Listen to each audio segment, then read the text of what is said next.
Sejam bem-vindos ao Programa de Educação Ambiental e Comunicação Social da CCR-MS Via, juntamente com a empresa de consultoria Revolução Ambiental. Na aula de hoje, apresentaremos sobre energias renováveis e não renováveis. Essa aula tem o propósito de mostrar onde e como é produzida a energia elétrica utilizada em nosso cotidiano e os tipos de usinas empregadas para esta finalidade.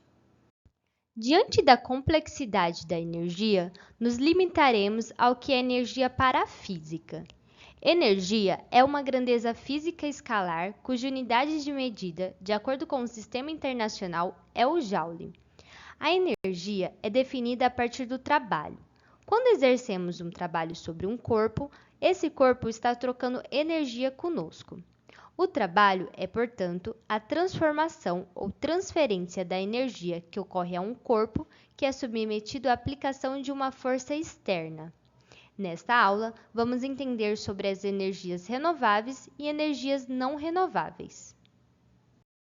As fontes de energia são recursos naturais ou artificiais utilizados pela sociedade para a produção de algum tipo de eletricidade, que é utilizada em atividades do cotidiano ligadas à vida humana, como em moradias, fábricas, comércios, indústrias, veículos, entre outros.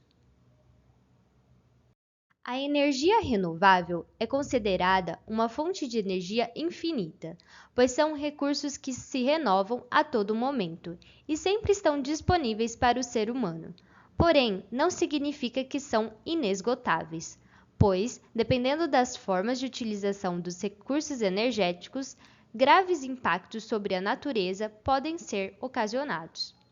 Algumas delas, como o vento e a luz solar, são permanentes, mas outras, como a água, podem acabar, dependendo da forma como são usadas pelo ser humano. As energias renováveis são a solar, eólica, hídrica, biomassa, geotérmica e oceânica. Desde a formação da Terra, o Sol produz energia em forma de calor e luz. A energia solar é o aproveitamento da luz do Sol para produzir eletricidade, sendo fonte inesgotável de energia, já que o Sol, pelo menos em sua configuração atual, durará bilhões de anos. Hoje somos capazes de captar essa energia proveniente do Sol. No primeiro tipo, são utilizadas células específicas que, através do efeito fotoelétrico, geram eletricidade. Exemplo, painéis fotovoltaicos e heliotérmicos, que fornecem a energia elétrica. O segundo tipo, por sua vez, utiliza o aquecimento da água tanto para seu aproveitamento direto quanto para a geração de vapor, que atuará no processo de acionamento dos geradores de energia. É importante lembrar que outros tipos de líquidos também podem ser utilizados. Exemplos, aquecedores solares que geram calor. A utilização dessa energia tem se expandido gradativamente tanto na instalação de painéis em residências, indústrias e grandes empresas, quanto na construção de usinas solares específicas para a geração de eletricidade. A energia solar tem a vantagem de ser uma instalação simples, com baixo custo em relação à vida útil, com sua desvantagem de que não tem funcionamento no período noturno e tem um alto custo inicial de aquisição. O vento é ar que está em movimento formado pela ação do calor do Sol gerado na superfície terrestre, sendo recurso energético renovável inesgotável, em que em algumas regiões do mundo sua frequência e potência podem gerar eletricidade. A captação é realizada através de grandes turbinas pelo movimento das hélices, em que acontece a conversão de energia mecânica para energia elétrica. A energia eólica tem a vantagem de que se confere autonomia energética a um país, uma vez que não depende de exportação de combustível fóssil. Sua desvantagem é que, além de ter impacto sonoro, depende dos ventos para o seu funcionamento. A utilização da biomassa consiste na queima de substâncias de origem orgânica para a produção de energia. Ocorre por meio da combustão de materiais como lenha, bagaço de cana, entre outros, restos florestais e até excrementos de animais.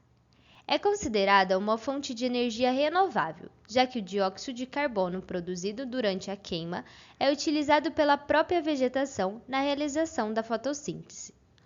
Os biocombustíveis, de certa forma, são biomassas. O exemplo mais conhecido é o etanol, produzido da cana-de-açúcar. Mas podem existir outros compostos advindos de vegetais distintos, como a mamona, o milho e muitos outros. A energia biomassa tem a vantagem da alta capacidade de reaproveitamento de resíduos orgânicos.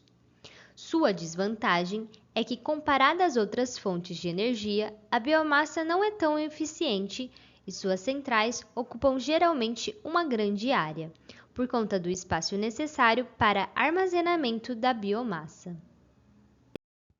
A energia hidráulica corresponde ao aproveitamento da água para a movimentação das turbinas de eletricidade. No Brasil, essa é a principal fonte de energia elétrica ao lado das termoelétricas, haja vista o grande potencial que o país possui em termos de disponibilidade de rios propícios para a geração de hidroeletricidade. Nessas usinas, constrói-se barragens no leito do rio para represamento da água que será utilizada no processo de geração de energia. A energia hidráulica tem a vantagem de ser considerada energia limpa e possui um custo operacional baixo comparado com as outras, e a desvantagem de ocasionar desmatamento, forçando comunidades rurais e comunidades tradicionais a saírem de suas terras por conta das áreas que serão alagadas. A energia geotérmica está ligada ao aquecimento do núcleo da Terra, em que se utiliza todo esse calor para aquecer a água e criar vapor e, consequentemente, energia. A energia geotérmica tem a vantagem de que não é preciso parar sua produção, pois está disponível 24 horas por dia. Porém, tem a desvantagem que, caso ocorra vazamentos ou má instalação, poderá haver a emissão de ácido sulfúrico, que contamina rios e lagos próximos. Energia das marés, maremotriz, é o aproveitamento da subida e descida das marés para a produção de energia elétrica. Funciona de forma relativamente semelhante à de uma barragem comum. Além disso, são construídos eclusas e diques que permitem a entrada e a saída de água durante as cheias e as baixas das marés, propiciando a movimentação das turbinas. A energia oceânica tem a vantagem de que não é necessário equipamentos muito sofisticados e tecnológicos que poderiam encarecer sua produção. Sua desvantagem é que seu fornecimento é instável, sendo dependente de ondas e outros fatores, e é possível somente em região litorânea. Fontes não renováveis de energia são aquelas que poderão esgotar-se em um futuro relativamente próximo. Encontram-se limitadas, onde dependem de processos em escala de tempo geológica ou formação do sistema solar para que haja disponibilidade. Alguns recursos energéticos, como o petróleo, possuem seu esgotamento estimado, o que eleva o caráter estratégico desses elementos. A queima de combustíveis fósseis cria energia que pode ser captada e transformada em eletricidade, em que pode ser empregada tanto para o deslocamento de veículos quanto para a produção de eletricidade em estação termoelétrica. Os três principais tipos são o petróleo, carvão mineral e gás natural. Os combustíveis fósseis são as fontes de energia mais importantes e disputadas pela humanidade no momento. Segundo a Agência Internacional de Energia, cerca de 81,63% de toda a matriz energética global advém dos três principais combustíveis fósseis citados acima. Essas fontes representam 56,8% da matriz energética brasileira. Uma questão bastante discutida a respeito dos combustíveis fósseis refere-se aos altos índices de poluição gerados por sua queima, que pode intensificar o efeito estufa e agravar problemas vinculados ao aquecimento global. A vantagem do combustível fóssil é que possui o melhor custo-benefício em relação a outras fontes de energia.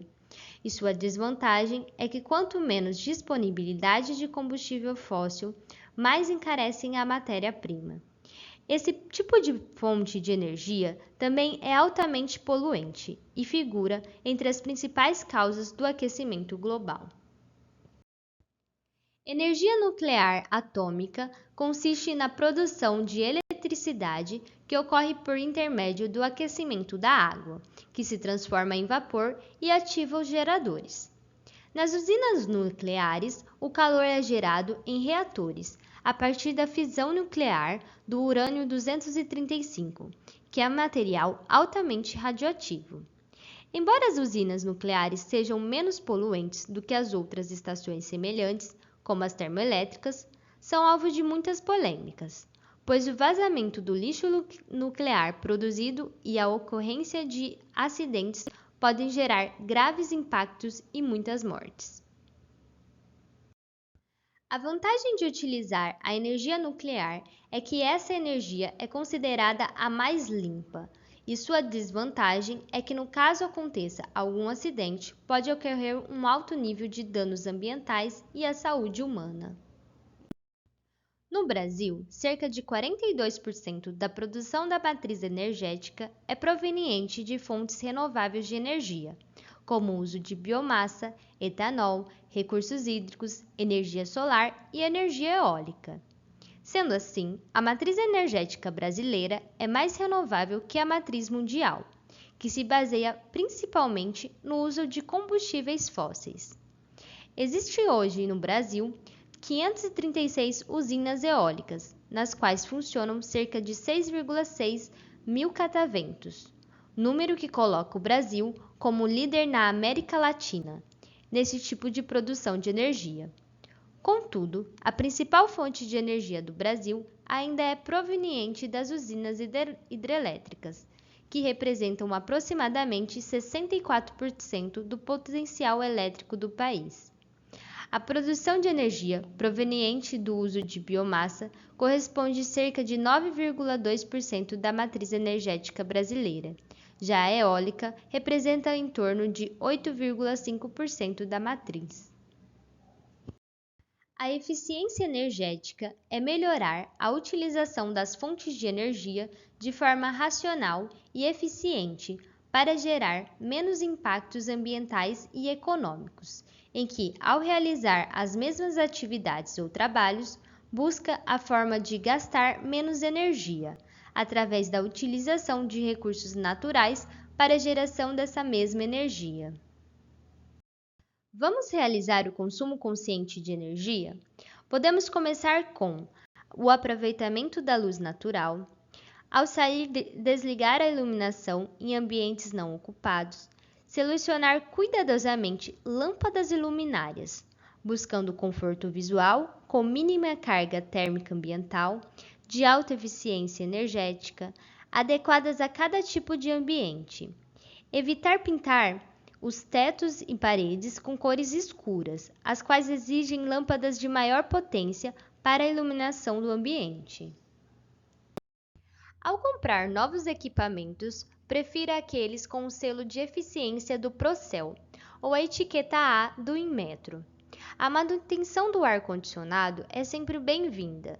Os filtros sujos impedem que o ar circule direito e forçam o seu aparelho a trabalhar mais. Retire alguns eletrônicos da tomada ao final do expediente. Preservar os recursos naturais é preservar a nossa existência. Em caso de dúvidas, entre em contato conosco que teremos o prazer em respondê-los. Essa aula foi oferecida pelo Programa de Educação Ambiental e Comunicação Social, em atendimento às diretrizes do Licenciamento Ambiental Nacional, conduzido pelo IBAMA. Obrigada pela atenção, tenha um ótimo dia!